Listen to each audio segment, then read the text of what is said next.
날마다 하나님의 말씀을 가까이 하는 모든 성도분들에게 하나님의 은혜와 사랑이 함께하길 주님의 이름으로 축원합니다. 오늘 우리에게 주시는 하나님의 말씀은 에스라 2장 64절에서 67절까지의 말씀입니다.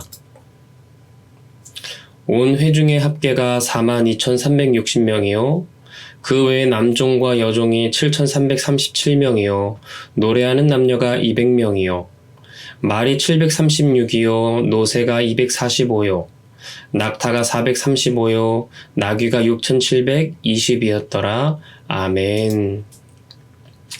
지난 시간 우리는 에스라 2장 말씀을 통해 하나님이 기억하시는 사람들이 누구인지를 살펴보았습니다.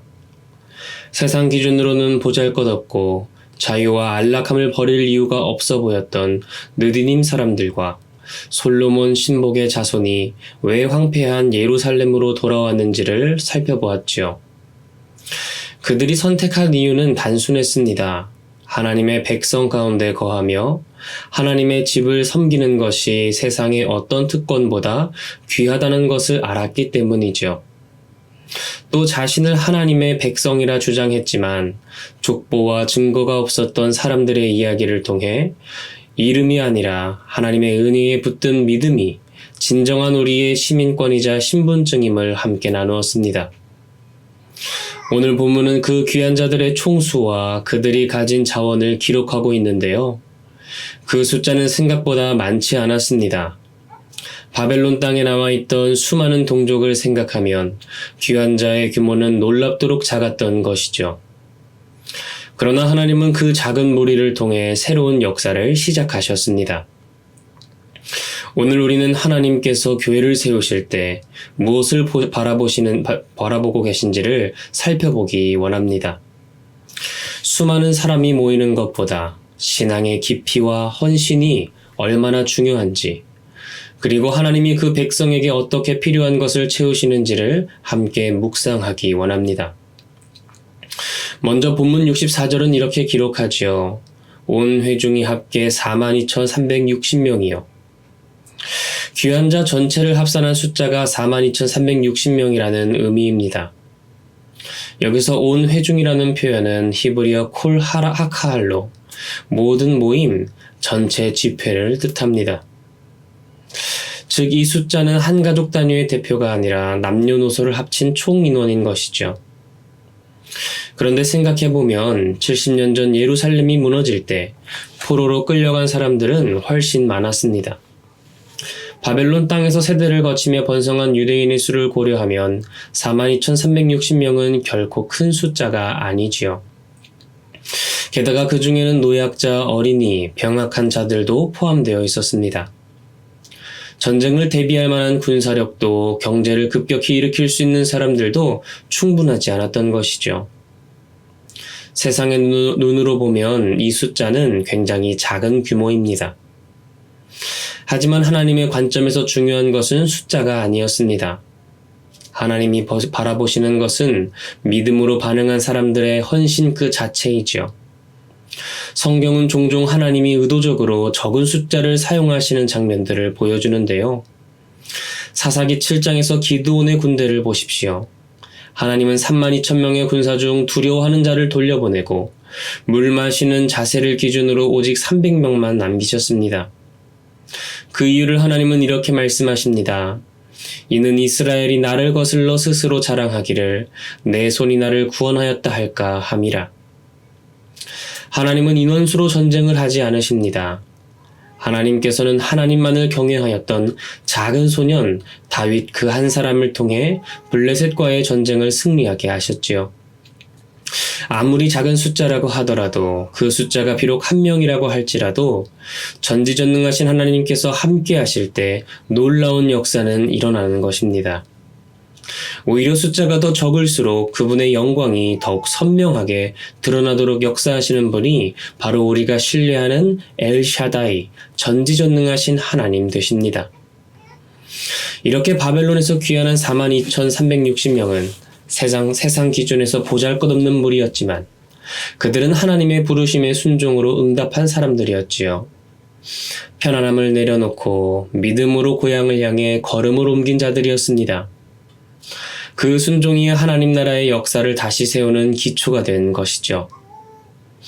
이어서 본문 65절을 보면 이렇게 기록됩니다. 그 외에 노비가 7,337명이요. 노래하는 남녀가 200명이요. 귀한 자 명단 속에 갑자기 노비와 노래하는 사람들이 등장합니다. 여기서 노비는 단순히 종을 의미하기보다 생활과 사역의 다양한 실무를 담당하는 이들을 포함합니다. 노래하는 자는 성전 예배에서 찬양을 인도하는 레위인의 역할을 감당했지요. 이것은 아주 중요한 사실을 보여주는데요. 하나님께서는 예루살렘 성전을 다시 세우는 일에 다양한 사람들을 부르셨다는 겁니다. 돌을 나르는 사람, 나무를 패는 사람, 물을 깃는 사람, 노래하는 사람, 그리고 행정을 맡는 사람. 겉으로 보기엔 서로의 역할이 작고 커 보일 수 있지만 성전과 공동체가 세워지기 위해서는 모든 역할이 반드시 필요했습니다. 바벨론 포로 생활에서 돌아온 42,360명의 숫자 자체는 작았지만 그 안에는 예배와 공동체를 세우는 데 필요한 직분들이 골고루 갖춰져 있었던 것이죠. 이것은 마치 고린도전서 12장에서 사도 바울이 말한 것과 같습니다. 몸은 하나인데 많은 지체가 있고 하나님의 뜻대로 그 지체를 각각 몸에 두셨다. 하나님은 자신의 일을 이루실 때 우리 각자를 서로 다른 자리와 은사로 부르십니다. 그리고 그 은사는 공동체를 세우고 하나님의 영광을 드러내기 위해 주어지는 것이죠. 누군가는 말씀을 가르치고 누군가는 찬양으로 마음을 열며 누군가는 행정과 봉사로 질서를 세웁니다. 겉으로 드러나든 드러나지 않든 하나님 나라에는 결코 불필요한 은사가 없는 것이지요. 이스라엘 백성이 예루살렘으로 귀환할 때 그들의 짐 속에는 금이나 은보다도 하나님이 주신 다양한 역할과 은사가 함께 옮겨졌습니다. 그리고 그 은사들이 모였을 때 하나님이 기뻐하시는 예배와 공동체가 다시 세워진 것입니다.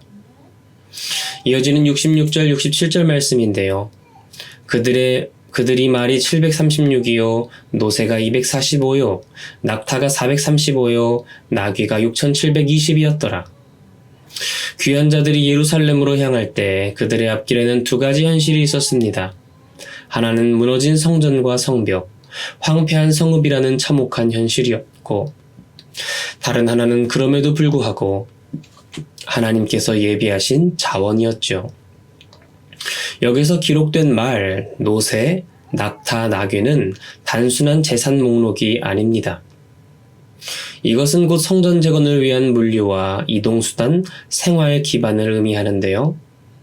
수백 킬로미터에 이르는 귀한 길에서 짐을 나르고 사람을 태우고 곡식과 나무와 돌을 옮기는 모든 일을 가능하게 하는 생존과 사역의 필수 조건이 바로 이 가축들이지요.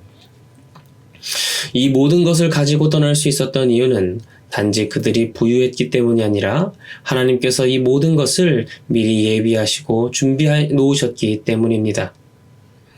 출애굽 때도 하나님은 자신의 백성들을 결코 빈손으로 보내지 않으셨지요. 애굽 사람들의 마음을 감동시키셔서 은과 금과 의복을 받게 하셨고 그것이 광야에서 성막을 세우는 재료와 생활의 기반이 되게 하셨습니다.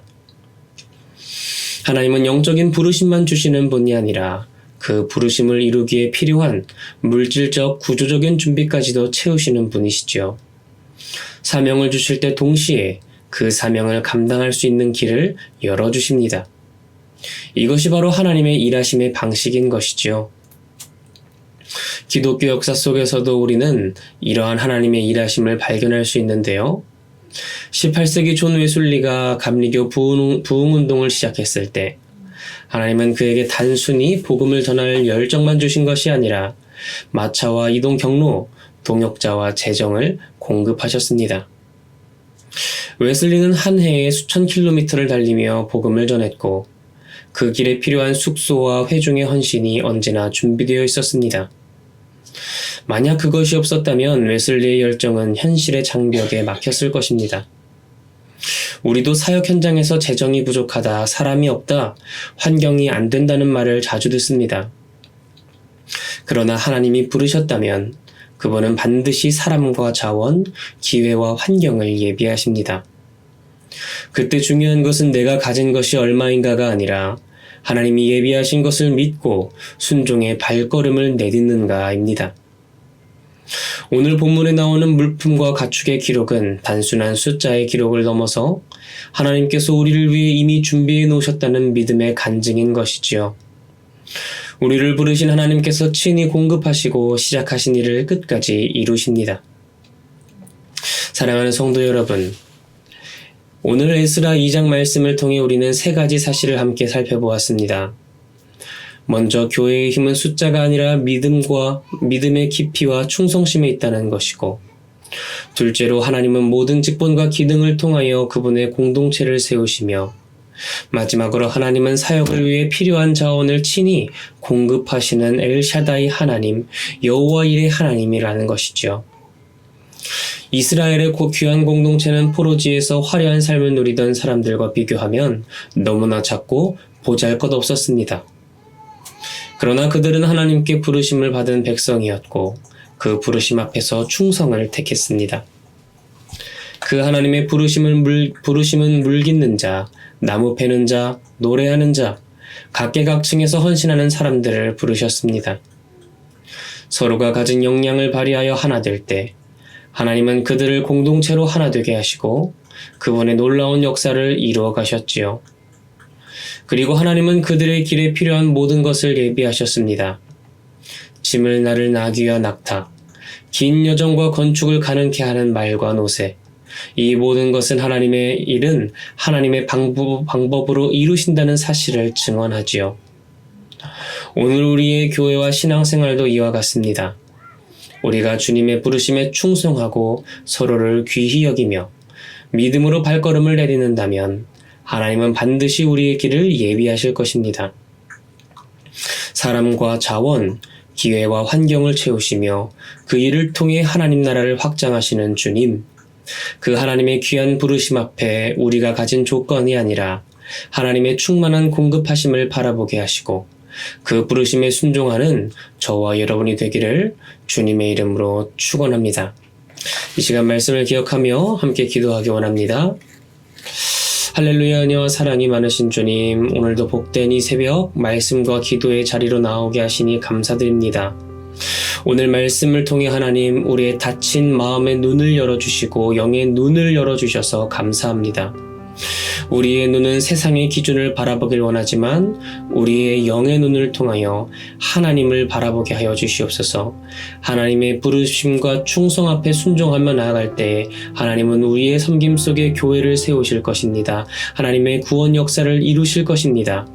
비천한 자를 귀히 여기시며 적은 숫자임에도 불구하고 그 믿음을 보심으로 말미암아 하나님의 놀라운 구원 역사를 이루시는 주님, 그 하나님의 놀라운 권능이, 그 하나님의 놀라운 역사가 오늘 우리 삶 가운데 가득할 수 있도록 하나님 붙들고 역사하여 주시옵소서. 그렇게 순종하며 나아갈 때 하나님께서는 친히 그 필요한 모든 것들을 예비하시고 준비시키시며 이루실 것입니다. 그 하나님을 경험하며 간증할 수 있는 모든 화평의 성도들 될 수 있도록 하나님 함께하고 기름 부어 주시옵소서. 모든 것 주님께 맡겨드리며 나아갑니다. 감사드리며 이 모든 것 살아계신 예수 그리스도의 이름으로 기도드립니다. 아멘.